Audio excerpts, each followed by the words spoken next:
And now it's Hardcore Wrestling Radio's Raw Reaction. Hello, everyone. I am your hardcore host, Rickhead.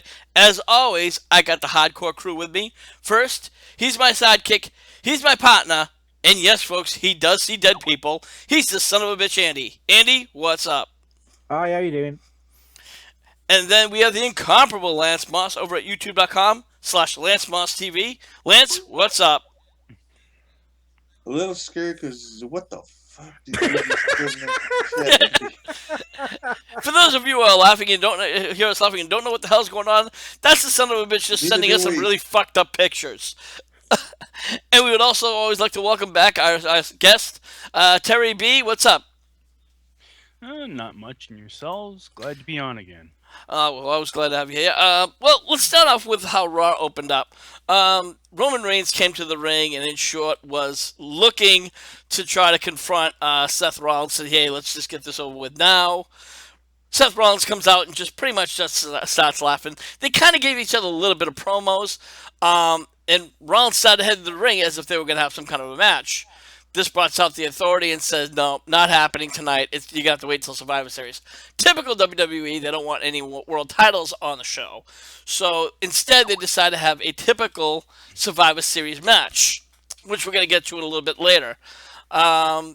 So we go on to that first match, and it's Kevin Owens versus Dolph Ziggler. Andy, let me ask you. This match wasn't a bad match, but Dolph Ziggler, he's really, like feigning that knee injury. Yeah, I don't know whether it is a legit knee injury, but how many matches has he lost now through a dodgy knee? If it is a legit injury, you need to get it sorted out, to be honest. Yeah, I absolutely have to agree with you there. That knee injury. Yeah, I don't know whether it is a legit knee injury. Go ahead. And well, anyway, so the knee injury, so is definitely there. It's if he really had a true injury, I don't think WWE would be having him. Excuse me. Terry, what was your thoughts about this match?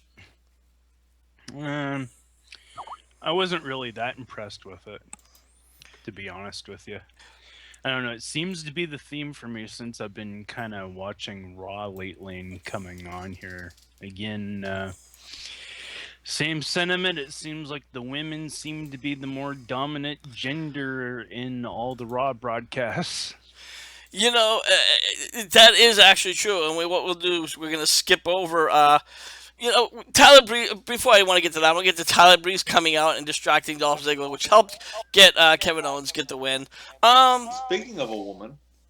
Yeah, pretty much. You know what, guys? I'm sorry. I'm not a fan of Tyler Breeze at all. It just really seems to, he's like a watered down HBK. And I don't know who it is, but I'm hearing a lot of feedback, guys. Almost like an echo. Andy? No, I've got nothing turned on that I shouldn't have. Anyway, moving on, Seth Rollins is out back trying to recruit people. He recruits Kevin Owens, and then he recruits the New Day. And the New Day is doing the typical gimmick, and just a look on Seth Rollins' face is like, what the fuck did I get myself into? Yeah. Did I eat one of Jack Swagger's brownies again? No shit. Guys, I know, Andy, that you're not a big fan of the New Day, but, like him or hate him, you have to admit the gimmick is working. It's working for the younger kids. They seem to enjoy it, but I don't know if it's the older generation, but to me, it's annoying. It's working because it's annoying the piss out of me, to be honest. And I think that's really the idea. Lance, the New Day, a couple of months ago, we wouldn't have given these guys the time of day, no pun intended. But obviously, they've turned it around. Yes, they have. They still piss off the crowd, but a good heel does that. They let them do what they were supposed to be done, which a lot of times Vince does not let that happen. Yeah. Cesaro took on the Miz, and this was kind of like an obvious who's going to win. Cesaro got the win, while the Cosmic Wasteland's in the crowd. Now, obviously, guys, I think this is a setup for a Survivor Series match with Stardust and Cesaro, or maybe could we even see a Survivor Series type match? Terry, what's your thoughts? That's a possibility. When I watched that match, it was kind of like, yeah, I figured it was going to be it was going to be a squash match. Um, I'm not sure how much that played into the promo later with. Now I'm lost. Cosmic Wasteland. Yeah, and other stuff. So it was, again, like I said, it was another okay match. Seems like another filler match to me. Yeah, I agree with you there. It was a filler match, and I think they're just trying to promote the Stardust Cesaro angle. Andy, let me ask you this: do you think that's going to be a one-on-one match, or do you see that to be like a setting up for a Survivor Series style match? It's setting up for some kind of Survivor Series to get everybody a chance on the card, I think. All right. And then I have to admit, guys, I'm not a big fan of Bray Wyatt, at least his promos. But this promo, Lance, was a pretty good one because he said that he has now captured the soul or the power of the Undertaker and Kane. And, of course, there was the Kane Pyro and the Undertaker's Lightning and Thunder. I was really, really impressed with this promo. And I can't say that about all of Wyatt's promos. What was your thoughts, Lance? Yeah, I mean, sometimes Bray goes a little too far off the deep end. When he's just going into Ultimate Warrior territory, he needs to rein it back a little bit. But when he's on, he is on. I mean, this is perfectly setting up for either the main Survivor Series match or like somehow Brothers of Destruction just destroy the Wyatt family. Yeah, I can see that. Maybe even be like a handicap match. It's possible, or maybe they might work something else out. But nonetheless, I have to say, great segment. Don't you think it would have been better though if they'd have shown something with, apart from the picture that they showed at the beginning, a picture of Kane and the Undertaker, maybe locked in a dungeon somewhere, or a cell, or had a bit of a video in the background running? That would have added to it for sure. I mean, I thought that actually segment was great. You don't see a whole lot of that. Like, I mean, I've been harping a lot about the male matches, but that segment there for that was just like, I was really impressed with it. And it was like, yeah, that's something that's been way overdue for WWE to do in a long time. Yeah. Yeah, I mean, if they had him in, like, they used to have Mick Foley in the boiler room or something, I'd see him locked in some kind of dungeon, some holding cell or something would have been nice. Personally, I think that was not the direction they were going. I think it's almost like the buried alive when they get buried and then, they come back. They took their soul, where they took them, they don't know. And I think to show them in a cage, as you are referring to, Andy, I think it would make the Brothers of Destruction look weaker. The idea is we don't know where they went and now they came back. Do you think, though, that they've taken the Undertaker, supposedly, taken him away to freshen him up, give him some evil powers back so he'll be fit enough for WrestleMania? Do you think that's when we're going to see him next? And no, I think we're going to see him back in Survivor. I think we're going to see him in Survivor Series. They're promoting him. He's on the cover. It's been 25 years. That's when he debuted. So I got to say that they're setting up for a Wyatt versus Undertaker versus Brothers of Destruction match. And maybe even after. And again, this is a match that we've talked about before that we really don't want to see. The fans have been wanting to see it for years, and that's Sting versus Undertaker. I would like the Survivor Series to be a swan song. It's when he debuted. It should be when he exit. That's just my personal thoughts on the matter. But let's move along. We saw Jack Swagger come back, and he was kind of talking with Zeb Coulter, and then Alberto Del Rio comes in the picture because, as you know, for the longest time, Zeb Coulter and Jack Swagger were, not a team, but Zeb Coulter was his manager, and he was doing this, this whole American pro-America promos, and now all of a sudden it never happened. Swagger, I have to say, he looks good. He's now having the beard, and he seems to be worked on his lisp a little bit. So that's just my thought. After that, we saw Alberto Del Rio squash R-Truth. No shock there, guys. Yeah. And now we're going to move on to, like I said, we're going to talk about one of the better matches of the night. And this was the Diva Fatal 4-Way with Becky Lynch, Brie Bella, Sasha Banks, and Paige. And guys, I got to say, there were some really great spots in this move. Lance, what was your thoughts? Yeah, definitely. We kind of saw it coming, the win, but other than that, yeah, they actually put the right four women in this match. The women that know how to work. Yeah. One of the better spots that I personally pointed out was the Divas Tower of Doom, and I'm like, wow, that was impressive. Andy, your thoughts? The only thing that sucked in the whole match, I thought, and I did say when we were watching it, that when Brie Bella was thrown in the corner and we were having the discussion like why somebody always gets injured and it just leaves two in the ring, she sort of stood there, wasn't selling an injury, and it was just like she was just standing there watching them two fight, and she was just like a, as we would say in England, spare prick at a wedding. She just didn't look right. It just looked like she was no selling, basically. Well, I think the idea is, and again, we were talking about this during the show. A lot of wrestlers, especially in like fatal four ways, will kind of like feign an injury, stay off on the side, and give two wrestlers the spotlight. And that does happen. Also, at the same time that Brie was out, Paige was out of the ring, and it was for that exact reason. It's to give give those two wrestlers a spotlight. Um, Anyways, a long story made incredibly short. Paige got the obvious win, which I think we all expected because now she's going on to face Charlotte at Survivor Series. Moving on to the main event, there was a Survivor Series match, as we talked about earlier in the show. It was Team Rollins versus Team Reigns. On Team Rollins, there was the New Day, Kevin Owens, and of course Seth Rollins. And then we saw the return, the long-awaited return of the Usos, who was joined with Ryback, Dean Ambrose, and of course Roman Reigns. Um, there was a lot of good spots in this match again. I'm going to go off real quick about the eliminations. If Kofi was eliminated, I'm sorry, excuse me. Xavier was taken out in the first one in seconds. Didn't even have a shot.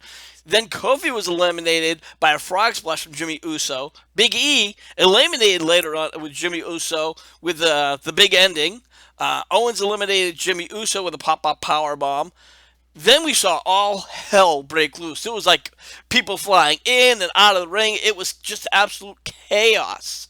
Um, it gets down to pretty much Ambrose and Reigns with Rollins and Owens. Owens pretty much gets hit with an accidental flying knee from Rollins. Ambrose finishes him off with the dirty deeds. Excuse me. And this is where Rollins really started to get really worried because it was a 2-on-1, tries to leave several times, but of course, as I call them, the Shield brothers wasn't letting that happen. So Rollins does whatever he could. He gets disqualified with the chair. Ted, what was your thoughts about this match? Terry, Terry. I said Ted. Terry. Sorry, Terry. are you wanting to watch a movie later tonight or something, Rick? Hey, look, I just thinking about smoking a joint. So, but, sorry, excuse me, Terry. What was your thoughts of this match? Again, like you said, and like I was saying earlier, for the most part, it just didn't seem like it was very, very eventful or very much going on.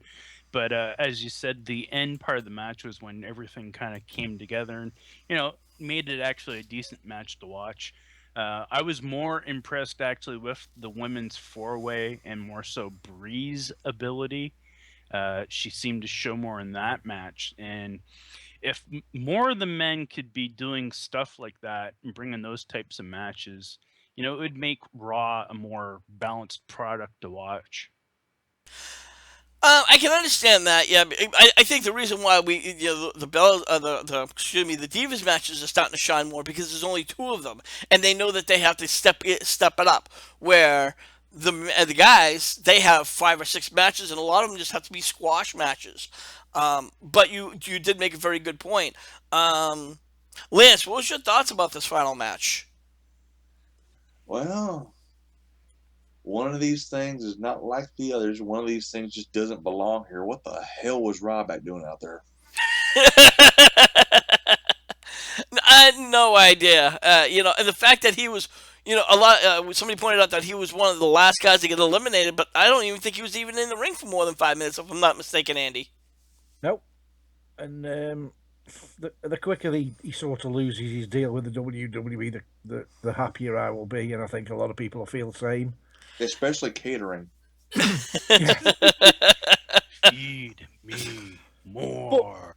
I often wonder the reason why they're pushing the Divas division, because TNA used to have such a strong Divas division. They haven't got any divisions anymore, so our WWE thinking, this is a bit of a kick in the teeth for TNA now. And you know what? That Going would be a off this, possibility, I would say. you know, and it is the truth. Going off subject a little bit to TNA. TNA, yeah, they did for the longest time had a strong Divas. Strong Knockouts division, and I think it's just TNA just dropping the ball on yet another issue, and it's you know, it's a company that's very quickly going south. A lot of TNA fans don't want to admit that, but that's a hard truth. But you know what, guys? We are going to wrap this up real quick. I want to get everybody's final thoughts. Andy, what would you say was the best match of the night? I would go with the Divas match. All right. Yeah, you know what? I think we're all in agreement that the Divas Fatal 4-Way was probably one of the better matches of the night. Terry, let me ask you this. Which would you think would be the worst match of the night if you could pick one? Oh, probably. I would probably have to say actually that Owens match. I really thought it was just really ho hum, and just on a last note, I also must say all the promos the women did tonight in Raw were like really damn good. All right. And Lance, finally, what would you say? What was your personal favorite? The Bray Wyatt promo. Yeah.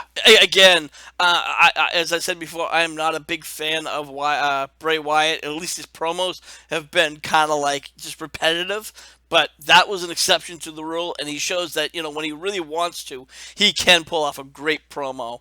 But now, folks, HWR fans, we want to know your thoughts. Please put your comments in the comment section below. Make sure you hit the like button and also take a few seconds and hit that subscribe button and support Hardcore Wrestling Radio. But if you want to be a part of the conversation, we do have an HWR chat room, and the link is below.